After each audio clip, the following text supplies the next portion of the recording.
I'm Caitlin and welcome to the Lit Review. This is going to be my reading wrap-up for the month of August 2020. It was a big month here at the Lit Review. I participated in 3 readathons and read a whole mess of books. More on that in a second because there are a couple of things I'd like to talk you through first. The first thing is that here at the Lit Review, when I do wrap-ups, I have a box system, which is literally what it sounds like. I have 2 boxes down here by my feet.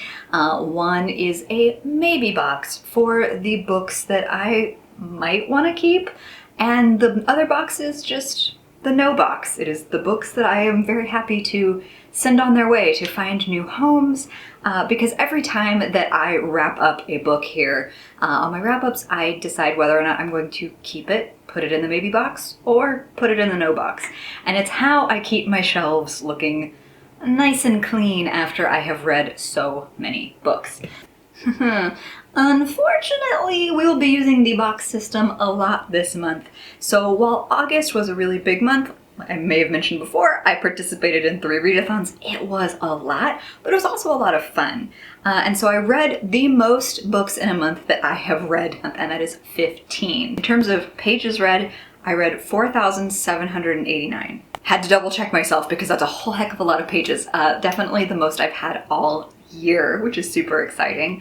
And I did listen to an audiobook, but it was kind of a short audiobook, so that netted me out at 6 hours and 9 minutes of hours listened to a book.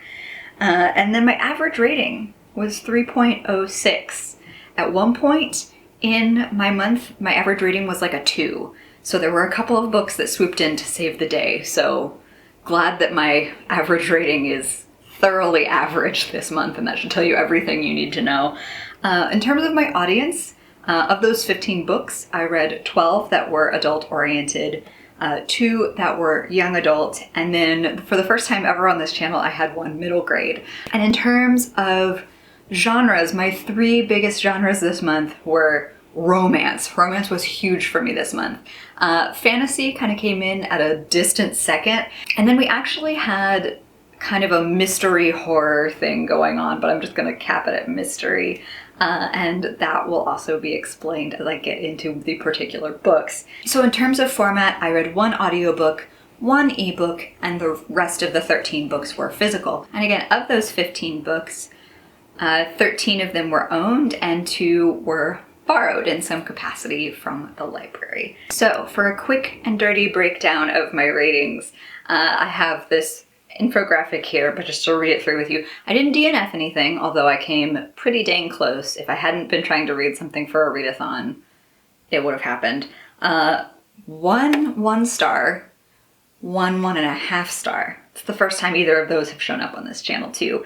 0 2 stars, but 1 2.5 star. 7 3 stars, 2 3.5 stars, 1 4 star, 2 4.5 stars, but no 5-star books this month. So it was like a real up and down for me, and you can see how I got to that average of 3.06 because most of these books are 3 stars this month. But without further ado, let's get into it. Okay, so the first book I read this month was actually a library book, and that is The Savior's Champion by Jenna Moreci. I have looked and I cannot find how she pronounces her last name. Clearly I haven't looked in the right places. My apologies to Jenna if I am saying her name wrong. Jenna has a AuthorTube channel, and this is her book. So this is a fantasy. I would describe it as like The Bachelor meets Hunger Games as a premise. And it turns out, I thought this was a standalone, but it turns out this is book 1 in a series, which was like a smidge disappointing because I was really hoping for just a standalone. But that's not Jenna's fault, that's on me from my expectations.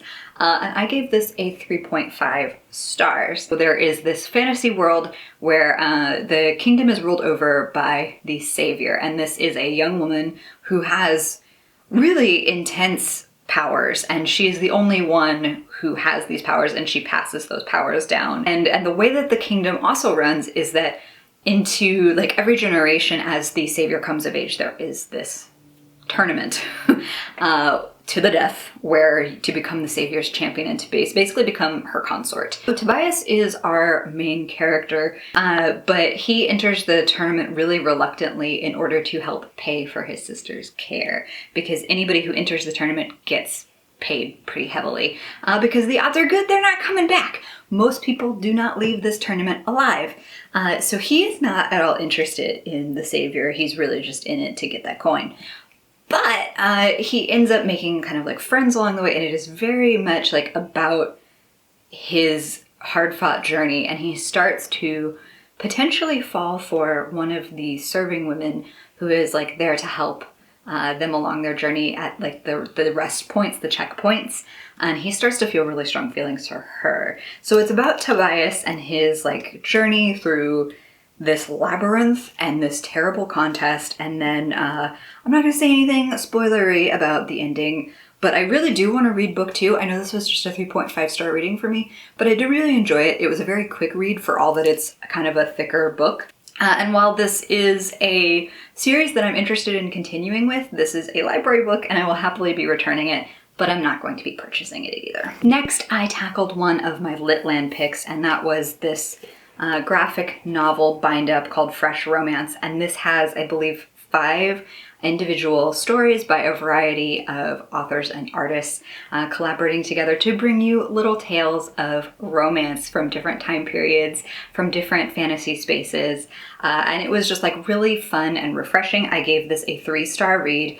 What ended up being a 3-star read for me is that I felt like, even though I knew going into it that it was like an anthology, I wanted more time with a lot of these characters, and so I felt like some of the stories were a little rushed. And what I thought was really interesting about this as a bind-up is that after each of these stories, there's basically like a Q&A round table with the author, the illustrator, the colorist, you know, like all of these people who helped make this happen. Unfortunately, as you can kind of tell, like my binding like separated out, and it's been kind of a bit of a wreck, and I didn't think I was that rough with this. I hope I wasn't, but it just like popped loose really easily.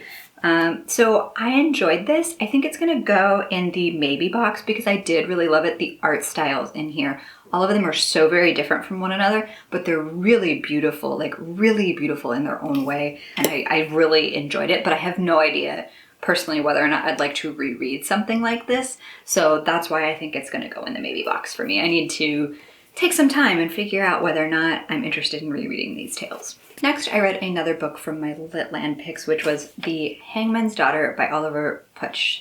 Again, I'm trying to work on my pronunciation. I think that's how you say his last name.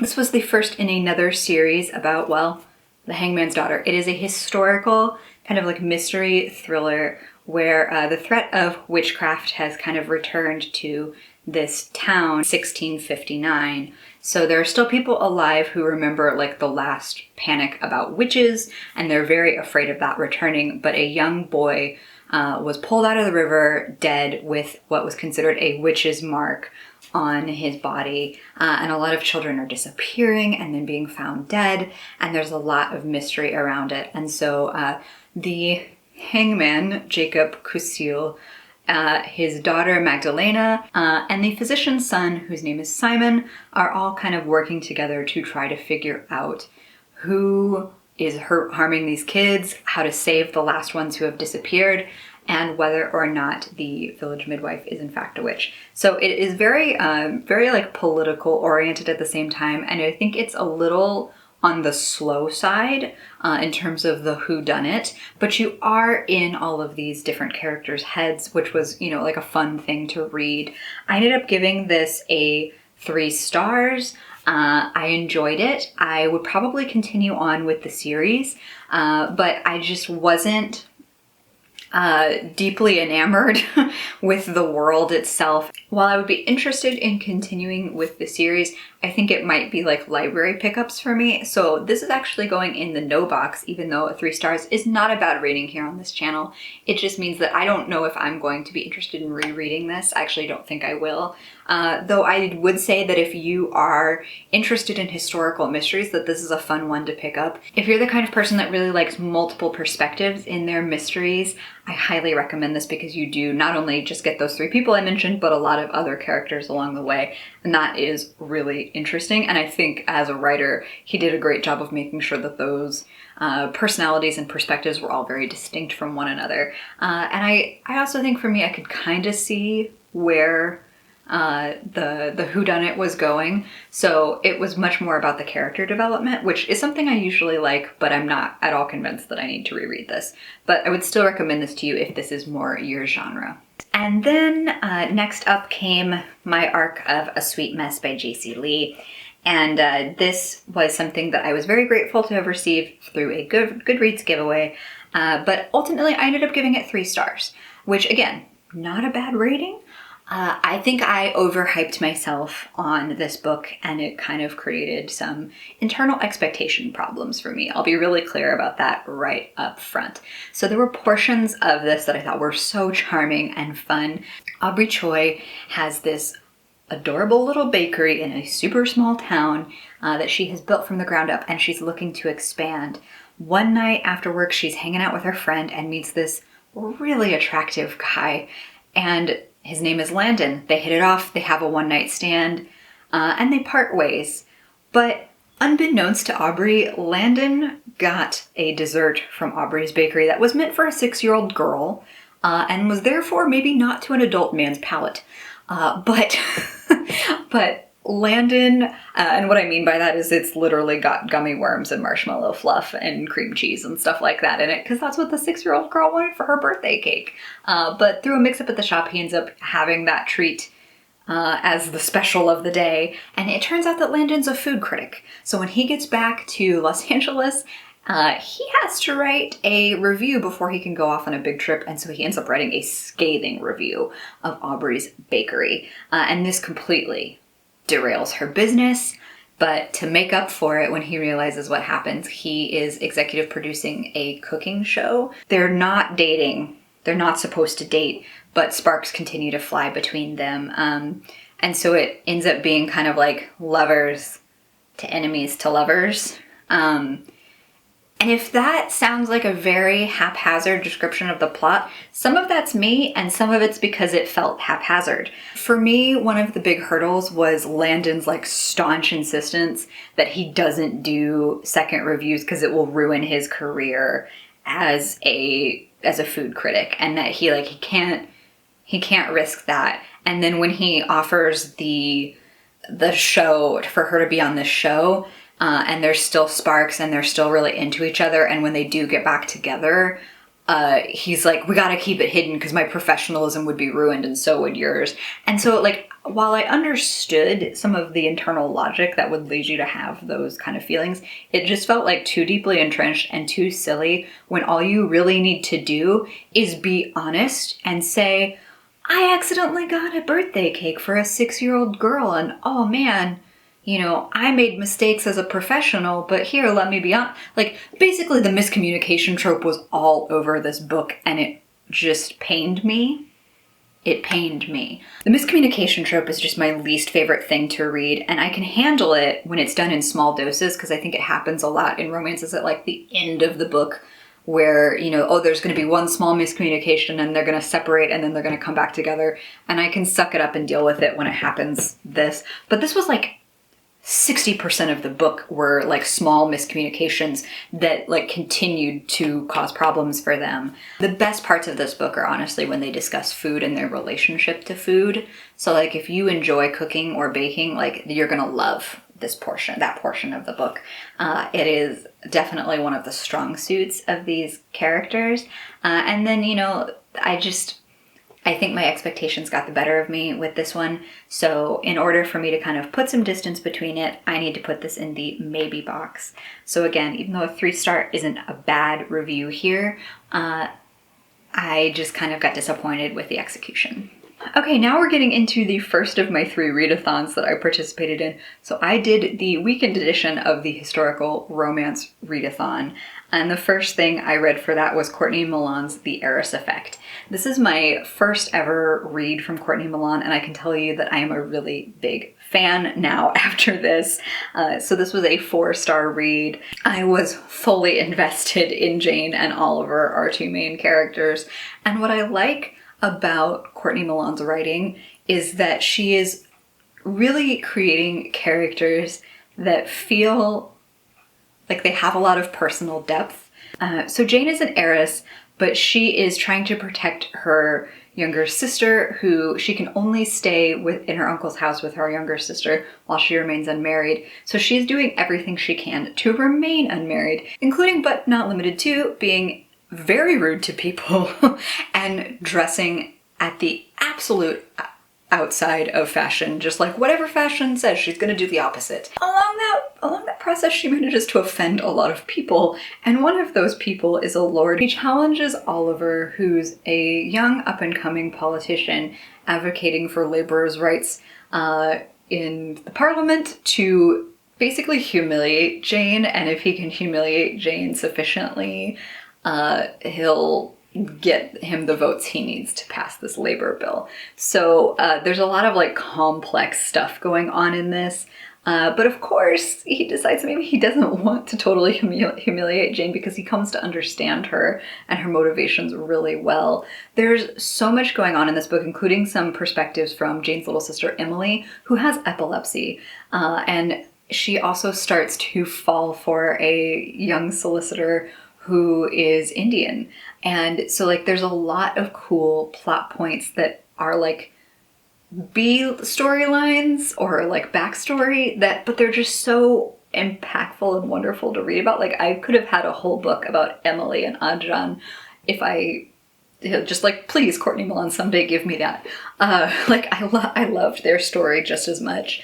So this is actually book 2 in a series of The Brothers Sinister is the name of the series, but I started with this one based on my friend Marissa's recommendation, and I'm really glad I did start here because I just love this so much. I really care so much about these characters. Courtney Milan is a fantastic writer, but she also, you can tell that she's done her research in a really satisfying way. She gets so much intricacy right about like the law because Oliver is invested in these things, but also because she's invested in it as somebody who is a lawyer herself. So really loved the depth of that as well. Like it was just so freaking good, and the history of it felt really resonant, and you could tell that she was capturing the moment really clearly, but also in a modern way, pushing against those barriers in ways that felt really significant. I feel like a lot of historical authors, historical romance authors in particular, kind of speak to us now, even though they're writing about a past time. And I feel like Courtney Milan does that so eloquently. You know, just can't recommend this enough. Probably one of my favorites of the month. Oh, and yeah, I'm keeping this, if that wasn't clear by my rave review. Next up for the historical romance readathon, I read a book by Tessa called Beauty and the Blacksmith. And this is a wee little novella from the Spindle Cove series, and this ended up being a 3-star read for me. I appreciated that it was like really light and easy to read in a day. Love it when that happens for readathons. Basically, this gets a 3-star for me because it was very enjoyable. It was very nice and fluffy. There was some really good smut in here. In particular, there's a scene on an anvil that's just top-notch. Things I didn't know I needed in a historical romance, but it's in here. And so I think this often happens for me with like short stories or novellas where things just feel a little rushed in terms of character development, or sometimes even the plot itself. And so I felt like the characters in this were actually fairly well developed, but the plot felt kind of rushed. And I would have loved to have this be like a full novel. So there are just certain things about the medium in which it was written that like could have been tweaked, but I think you could say that about most short stories or novellas. So that's not a dig at Tessa or at these characters. It was still very charming. So Diana is the young miss of our story, and her mom really wants her to marry a duke, like really wants it bad. But Diana has been kind of madly and passionately in love with the blacksmith, Aaron, for at least a year, if not more. And he also has been really drawn to her, and this is kind of their story of getting together, which is super charming, and I love how it all ended out. And I have to say, I really like all the quirky, interesting people that tend to populate Spindle Cove. Very fascinating. So I would also recommend that series if you haven't checked it out already. This gets a 3 stars for me. I enjoyed it. I am not at all convinced that I'm going to reread it. So I think this actually goes in the no box. When I say that it goes into the no box, it is not a dig against this novel. I still think it's a real delight and that you should give it a chance if it sounds like something that would make you very happy. I just don't think I'm going to be rereading it anytime soon. So I'd like to make space on my shelves for something different. So the final book that I read for the Historical Romance Readathon Weekend Edition was a Lisa Kleypas pick, and that is Only With Your Love. So I picked this one up on my shelves at random, and it turns out that this is actually the second in like kind of a duology, but I didn't need to read the first one. The first one, it turns out, is actually about our main character's dad. So kind of a generational duology. This will be the first of 2 pirate-related romances I talked to you about this month. And I think this one is probably the better of the 2, but more on that in a minute. This follows Celia Valorand, who is a young French woman who is married to a handsome young American doctor, and they are traveling back to New Orleans where his family lives to start their life together. Except immediately their ship is boarded by pirates. The crew and her husband are killed, and she is taken. This book deserves some pretty hefty trigger warnings. Obviously violence, because I just mentioned all the crew's deaths. A lot of threats of sexual assault. There are a lot of questionable or dubious moments of consent. There is a lot of threat and or visualization of torture. And like, honestly, I would say that Celia goes through a lot of like psychological terror throughout this book. So apologies for my awkward laughter. That is usually how I cope with difficult subjects. It's not great optics to experience that. So I would warn you going into this that is a big factor. Celia gets captured, and then she gets kind of like quasi-rescued by another captain named Captain Griffin. Now, Griffin is our hero, our romantic hero here. So the first pirates that capture her are terrible people. Really, really bad. When Griffin finds out who Celia's husband was, he decides to return her to the Valorands because they're a very well-known family in New Orleans. But along the way, we enter the dubious consent things. So it is very unclear in specific moments in time whether or not Celia is consenting or not. Not my favorite thing. And I would say that the whole journey of her getting captured, getting rescued by Griffin, then being like taken back to the Valorands is like maybe that much of the book. That's a whole heck of a lot of trauma to chunk into like the first quarter. And then the rest of it is her coming to terms with her new life in New Orleans and still thinking and longing for Griffin, and potentially having to deal with that first group of pirates who want revenge. So I don't want to say too much or get too specific because I feel like there are plenty of potential spoilers in this novel, and it really did feel much more like an action-adventure plot than a like really intense historical era romance. There is definitely still slavery in this novel, so like please be aware and like also count that as a trigger warning. I did give this 3 stars because there were portions of the action adventure that like really spoke to me, and the, you know, like Celia is still very stubborn and very fiery in a way that like made me like her and feel for her, whereas like other characters kind of made me angry. So it's kind of tricky. I think if anything, it's a low 3-star rating for me. And again, some of that might just be the context of when it was written, but I just really hate how frequently sexual assault is used as a plot device, both in books, in movies, and television. It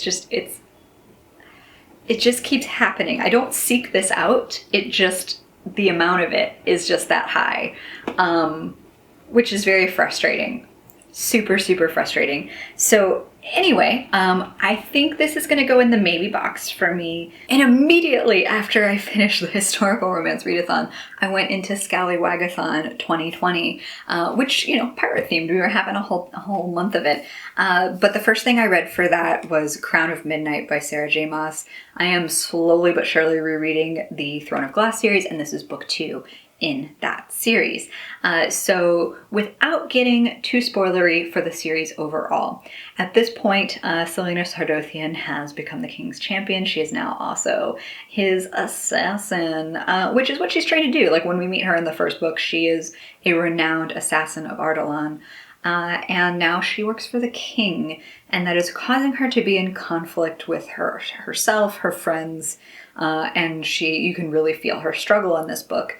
I gave this 3 stars, and I gave it 3 stars the first time I read it as well. So for me, without getting too spoilery about the plot of the overall series, or this book in particular, I think this book kind of suffers from second book syndrome in a way, because there's a lot of important things happening in it, but it all kind of feels like filler to me. Like, there are some things in here that are very clearly moving the plot forward of the overall series, and that are very clearly setting some things up, which is important for the overall series experience.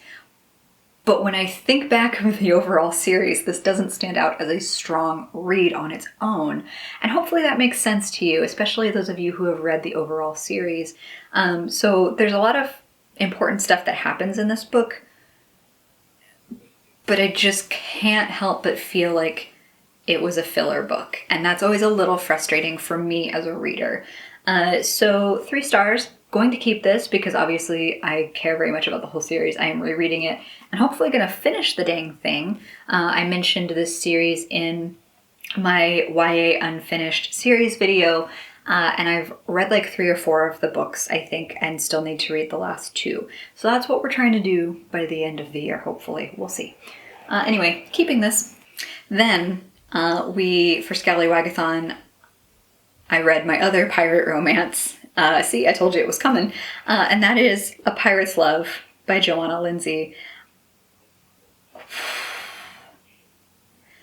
This is the book I would have DNF'd if I hadn't needed progressionally to read it to get through Scallywagathon, because it was like a progressional readathon. Y'all, I have mentioned once before somewhere on this channel that I have a shelf on my Goodreads that says, "This did not age well." This book was originally published in 1978. It did not age well. Please take everything I say with that grain of salt in mind. This is another pirate romance. I'm gonna put that in quotes because there's nothing frickin' romantic about this book. Bettina is again traveling to meet her fiance, and he is somewhere in the Caribbean when she is taken by pirates. And in this case, I feel like I can use the R word. Massive trigger warnings for not just sexual assault, but rape. Repeated rape. Like, I'm not exaggerating when I say at least 50% of this book involves that. Involves assault or threats of assault against this woman, and the entire time, other women, as well as the narrator or other men, just like, "Oh, it's just because you're so beautiful. You know, if you were less beautiful, this wouldn't happen to you. Men can't help themselves." There is literally a boys will be boys justification that goes on in this book that is coming from the mouths of other women. And you can tell me all you like that was the time period that this book is set in, but I'm sorry. It's cloying. It's offensive. It was painful to read. By the time that she starts to fall for Tristan, the pirate hero of this, it doesn't come off as real love. It comes off as frickin' Stockholm Syndrome, because he refuses to return her to her fiance, which, by the way, that guy's total trash. Her fiance is a horrible person. And so by the time she like falls for Tristan, he's been raping her for half the freaking book. And she's pregnant and just decides that she likes the way they fight. This got 1 star from me. I know that older romances can be very problematic for a variety of reasons. This is one of the ones that ends up being more pervasive. And in some of the ones, even like that 1992 Lisa Kleypas book, sometimes it manifests as like dubious consent. In most of these cases, Bettina is physically being assaulted and she's screaming or curled up in a ball crying afterwards, and you're supposed to, as a reader, be a-okay with that by the end and like forgive Tristan because she was just so pretty and he couldn't help himself. Like, no. I'm very happily going to get rid of this.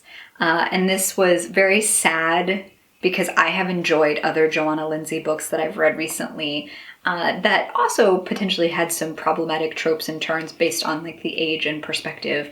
But this was unforgivable to me. So this is a heck no. And it's not going to stop me from reading more Johanna Lindsey. I still really respect her as an author and like an icon in the historical romance genre. But this one did some damage for me personally, and that's a heck no.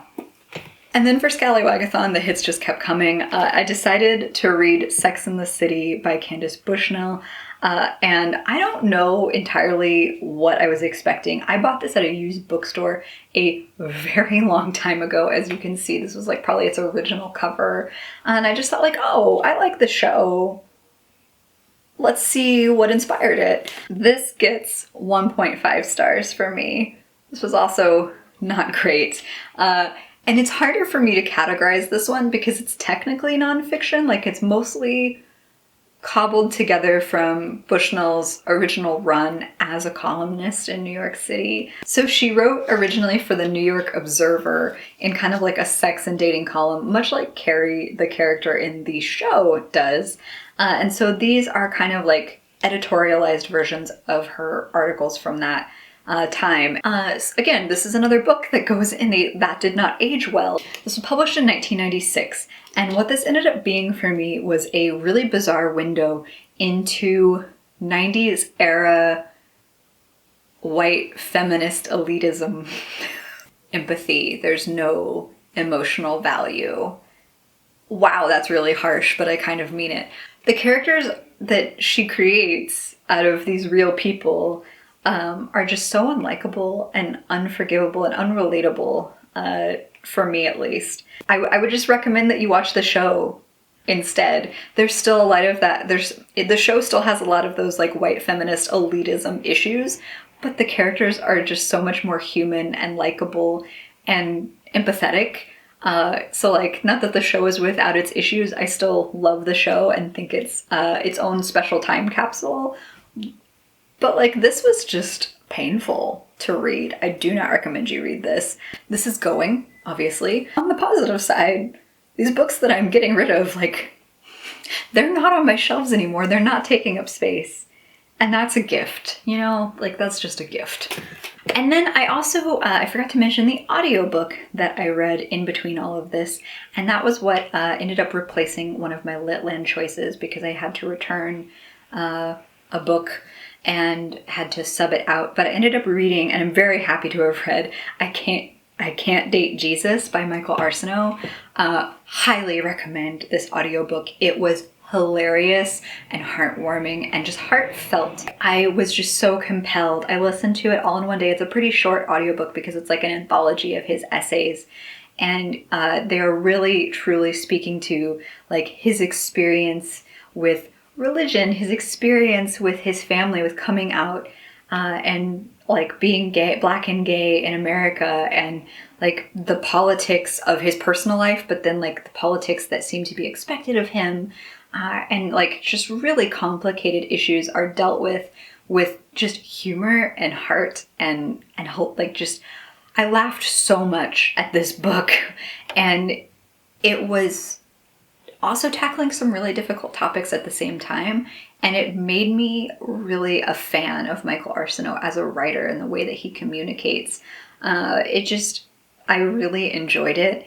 It was a 4.5-star read for me. Michael Arceneaux voices the audiobook, so you really are just having like a awesome conversation with him where you get to hear his lived experience.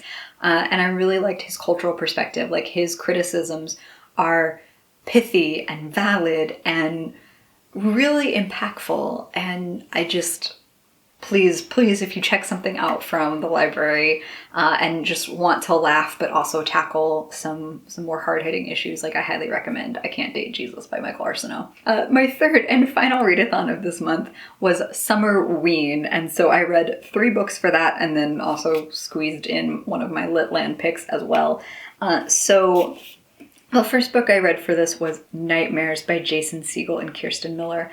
And this is my middle grade for the month. And I gave this 3.5 stars.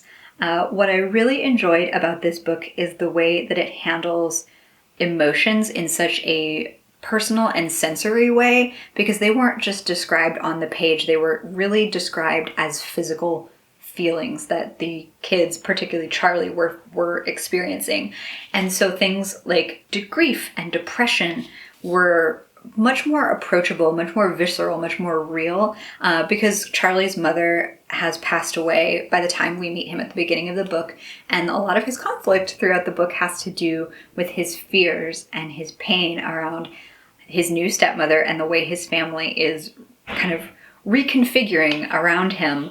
And so he starts having really bad nightmares that are coming to life and invading his real world. And so he has to go into the netherworld to face his fears and fight his nightmares for the safety of his family. Carl Kwasny does the illustrations in this, and they're fabulous. Like, favorite illustration right here are these weird little bunnies that are all teeth, no face. But just, they're so good and creepy and without being nightmare-inducing, despite the title. So this is a first book in a series and a long-time collaboration. I think there are at least 3 or 4 books in the series. Such a good take on difficult topics, and really gave, I think, some tools to discuss difficult emotions, and also normalized it really, really well, because it's not just Charlie that you're with, but you also meet several of his friends along the way. One of his friends gets bullied a lot. One of his friends really struggles with his own self-image, as he feels like he's just the athlete, not the brains. Another one of his friends has a mom who often gets hospitalized for depression. So you get to have serious talks with these characters, and the way that they treat each other as like supporting and really always having their back is really powerful, and a really great message, I think, for middle grade readers and for adults as well. So 3.5 stars. I think for me, I will probably, this goes in the maybe box because it is personalized, and while I am not a really heavily invested middle grade reader, this is personalized to me, so I feel like I should probably keep it, but I don't think I'm going to reread it. I'm very happy to have read it, though. I feel like this is a great like emotionally driven story. If you enjoy middle grade or have a middle grade reader in your life, especially if that person is a bit into like creepy or eerie things, like, this is one that I would definitely recommend.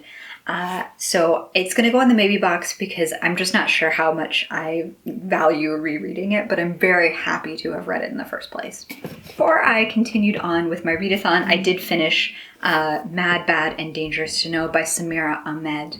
And I gave this book 3 stars. This is another one where I feel like my expectations kind of got in my way. This book also illustrates something that's really important, which you should always read the author's note. I ended up sympathizing with our main character, Cam, so much more after reading the author's note and reading how personal it was for Samira Ahmed as an author to write her story. I think Samira Ahmed was coming from a place of wanting to write a feminist manifesto for young women of color, like just wanting it to be about making time and space and taking up space within history. I think that was a huge motivation for her. So I really felt that message in retrospect a lot after reading the author's note.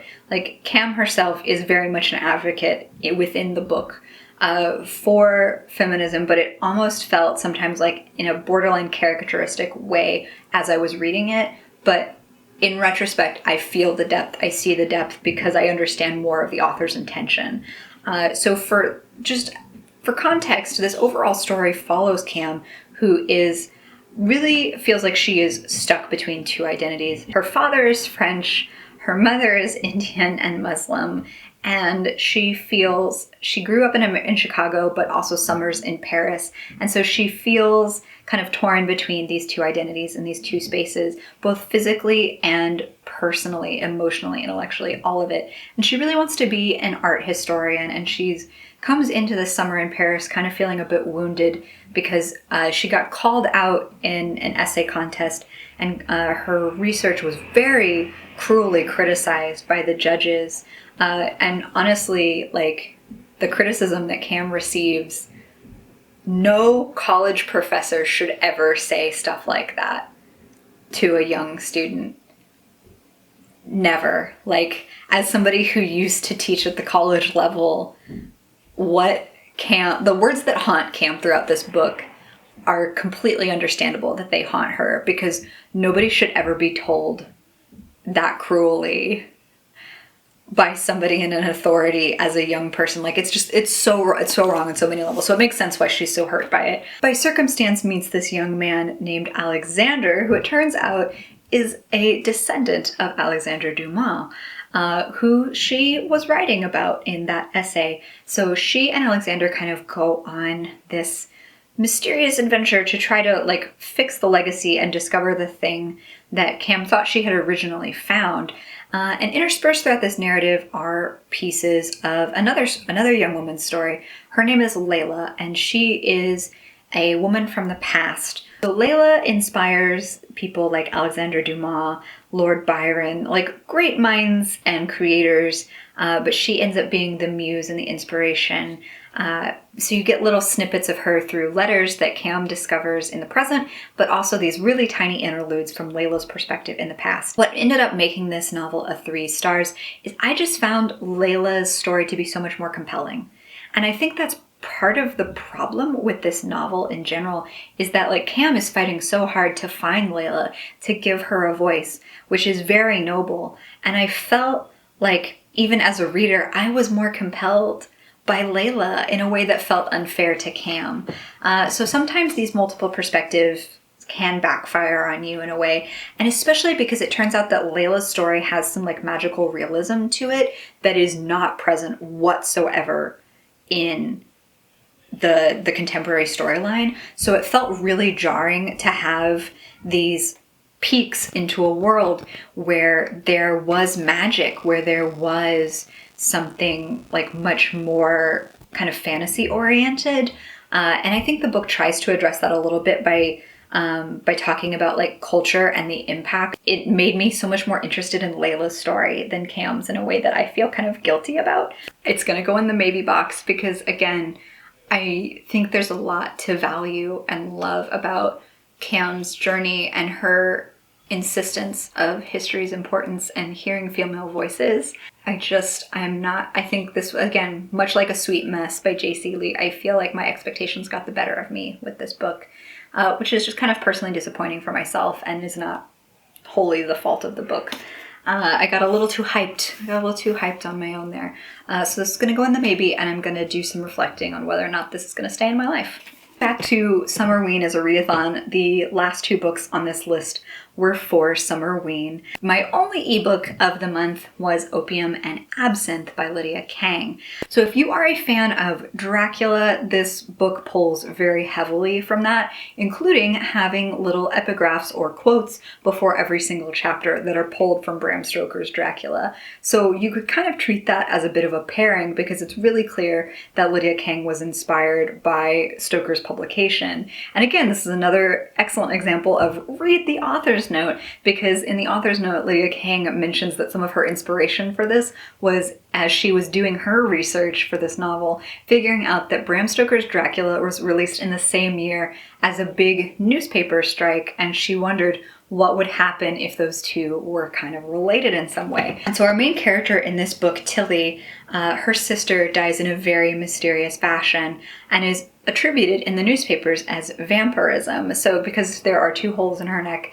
and the blood is drained. And so she is on kind of like this quest to figure out what actually killed her sister. Is it vampires? She reads Bram Stoker's Dracula and becomes obsessed with the idea of could it be vampires? She's also, I think this book deserves a lot of potential content warnings for things like drug abuse and addiction, because at various points throughout the novel, due to her grief, due to a physical accident that breaks her collarbone, Tilly gets addicted to opium, morphine, heroin, and uses absinthe on a regular basis. So you are really in her head while she is justifying the additional drugs that she is taking. And I think the book kind of pushes back on that in various ways, but it really, as a reader, felt like not sufficiently. She just keeps taking the drugs until she doesn't. And then, yeah, it wasn't my favorite portion of the book. I think there's definitely some valid conversations going on, but it just felt like too much for me as a reader in that regard. I ended up giving Opium and Absinthe 2.5 stars overall, not only because of the drug-related content, but because it was just slow. This is a fairly short book, but I felt like it was taking me forever to get through because I just wasn't that invested. I will say, on the positive side, and part of why I think it gets 2.5 stars from me, is that I did not see that coming. I did not see the twist coming. And so that kind of made me think okay, this had some good components to it. A 2.5 stars for me is kind of it was okay. It had some redeeming qualities, but it wasn't, I didn't care for it that much. So that's where a 2.5 star will land me. This is one that I own in ebook form. It was originally one of Amazon Prime's first reads, but I'm probably going to delete it and make space on my Kindle. So that's not going in the no box, but it's going in the metaphorical no box. And finally, the last book that I read this August. And you know what? For all that I've shown you and all the meh responses I've been giving you, we ended on a good note, friends. And that is Mexican Gothic by Silvia Moreno Garcia. This book was sent to me by the publisher, so again, thank you very much. That did not influence my experience or my review in any such way, because this book is so dang good. It is a 4.5 star kind of read. Mexican Gothic is probably one of the best books I've read all year. I'm just gonna call that shot right now. I cannot stop thinking about it since I finished it. It is so impactful and creepy and atmospheric, and the mystery component of it, again, this is a twist I did not see coming.